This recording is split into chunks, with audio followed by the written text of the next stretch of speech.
मग परमार्थ केला की मात्र त्या ठिकाणी आम्हाला आमच्या जीवनाचा उद्धार होणार आहे. जीवनाचा उद्धार होण्याकरता परमार्थ करायचा आहे. परमार्थ करण्याकरता संतांची संगत करायची आहे. मग संत नेमके कोण आहे या जरा मुद्द्यावर या. संत कोण आहे?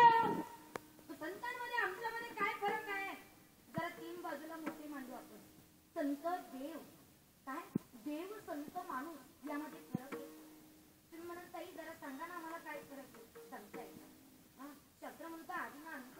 ज्याचा आधी आमच्या समोर नाही, अंतही आमच्या समोर नाही, ज्याचा जन्मही आमच्या समोर नाही आणि मृत्यूही आमच्या समोर नाही, त्याची मात्र घातल्या जाते त्याला म्हणतात जयंती. ज्याचा आधी आमच्या समोर आहे, अंत आमच्या समोर नाही, त्याची घातल्या जाते त्याला म्हणतात पुण्यतिथी. आणि ज्याचा आधी आमच्या समोर आहे, अंतही आमच्या समोर आहे, त्याचं घातल्या जाते श्राद्ध.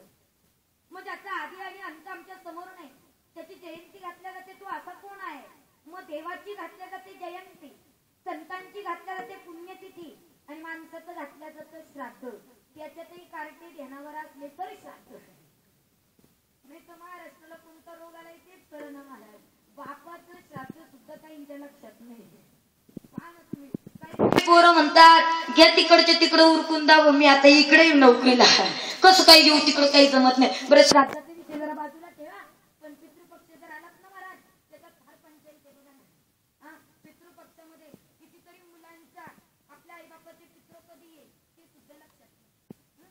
बापाचे पित्र कधी हेही लक्षात नाही आणि आईचे पित्र कधी हे सुद्धा लक्षात नाही. किती मोठं महाराष्ट्राचं दुर्दैव आहे. अरे ज्या आई बापाने जन्माला घातला मला काही कमी पडू दिलं नाही अशा आई बापाचे पित्र जर आमच्या लक्षात नसेल तर आमच्या जीवनात येऊन कधीच उपयोग. नेमकं झालं कसं माहिती का? शास्त्राला तेव्हा माहित होतं महाराज की अशीच जन्माला येणार आहे म्हणून तेव्हा नियम घालून ठेवला शास्त्राने. पहा ना तुम्ही, जर मुलाच्या लक्षात नसेल आई बापाचे पित्र तर ते कोणी लक्षात ठेवायचे? ब्राह्मणाने.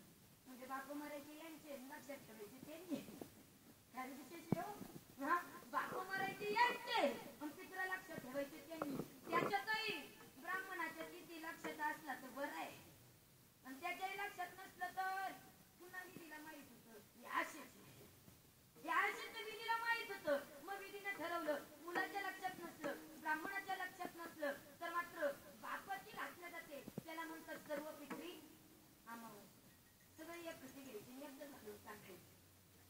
पुन्हा टेन्शनच नाही. आणि आईची घातल्या जाते त्याला काय म्हणतात? तिची नवमी आणि त्यांची अमावस्या सगळे एकत्र आणि मग घालून टाकायचे. मला सांगायचे काय असो विषय चांगला का रात्र पुरणारे नाही कारण मला वेळच पुरत नाही महाराज.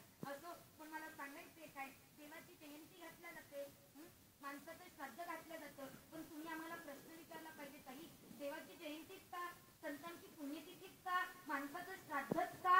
याच्या कारणाचं उत्तर आहे का तुमच्याकडे? देवाची जयंती घातली जाते मी मगाशी सांगितलं ज्याचा आधी आमच्या समोर नाही अंत आमच्या समोर नाही म्हणून जयंती. आणि पुण्यतिथी का घातल्या जाते याचे तीन कारण आहेत. जर लक्षपूर्वक ऐका, पुण्यतिथीची तीन कारण आहेत महाराज. म्हणून पहिली रूढी होती माणसाचं श्राद्ध म्हणून पत्रिकेवर सुद्धा आपण नाव टाकतो प्रथम वर्ष श्राद्ध, द्वितीय वर्ष श्राद्ध. पण पुण्यतिथी म्हणता येत नाही. कारण पुण्यतिथी का, संतांचीच पुण्यतिथी का याचे तीन कारण आहे. ऐका जरा. कारण संत जन्माला आल्यापासून मरेपर्यंत पुण्य करतात. त्यांच्या आयुष्यामध्ये पाप हा विषय सुद्धा नसतो महाराज. पापाचा आवाज सुद्धा नसतो आणि ते पापाकडे पाहत सुद्धा नाही. असे संत जीवनामध्ये आल्यापासून निघेपर्यंत फक्त पुण्यच करतात म्हणून पुण्यतिथी. पहिलं कारण माझं संपलं. दुसरं कारण पुण्यतिथीचं ऐका.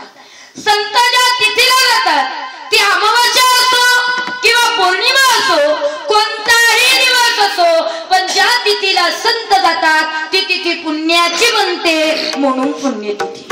दुसरं कारण माझं संपलं. पुण्यतिथीचं तिसरं कारण ऐका.